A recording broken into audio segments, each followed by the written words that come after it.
غلا للذين آمنوا ربنا إنك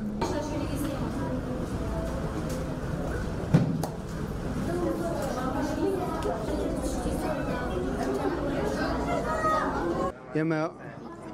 وكو مدرسة عبد الله كريم عمر السليماني دولق معنا لقي مع مصاني ولقي سالبرزي كمان لقي سالبرزية صالانة أهني كوتايان بورك خين وقتابياني كالقناقي كوسني قناقي كتير وهروها يما أمصال كمالي قتابيش مان تخرج كان لقناقي بينزو درسنو شهادي مدرسة عبد الله كريم عمر بدرس يعني إن شاء الله. نفس ما قدمت يما مرحلة بينز مرحلة مان هي برايان بينز مرحلة تخرج كان خوشكاني سي مرحلة مان هي سي مرحلة أثناء قناقي كتير يعني سي مرحلة خوشكان مان هي لقل بينز مرحلة برايان نزيكي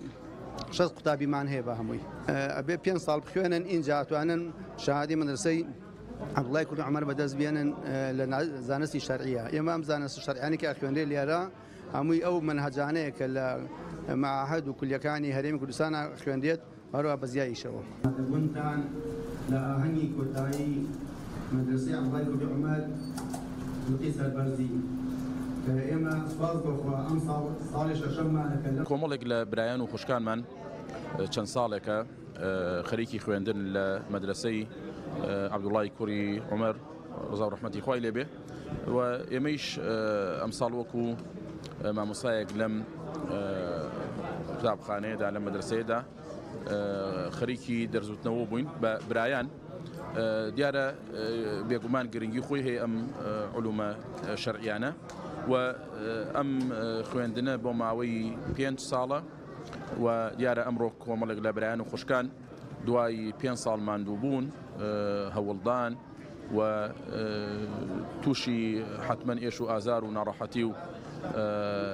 بابلين هاتنو روشتنو بسر ما وبقر ما بون هدشان مع مصطفى وجودهم يكل بدهم يخش يهاو بهذا وين ما وصلوا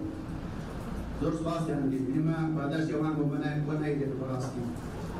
مع مصطفى معني باني انا عليه بكر نوبسنا قناغي كتر واروا كيروز باي لو بلا انا كان كامس دير زمانه ولا كل سنه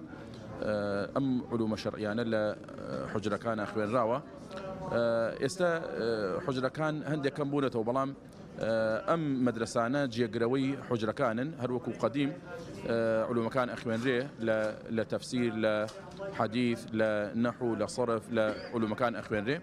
و ام براخوش كبرزاني كليلا اخوان اغلب كمن بابلين درزن برايان وتوا الشوان بوا اما الشوان هاتوين و همویان خلکی بابلین بتمن بون و خلکی خاون جنوم نال بون خلکی کاسب بون هبوا تا اواره ایشی کردوه کریکاری کردوه حمالی کردوه شو هاتوه بو مدرسه و وازی لإصلاحات هنا و هاتوه لره خوين دويتي بيقومان او بابلين گرنگيكي زوري ابي بو او كتابيان لو انزلنا هذا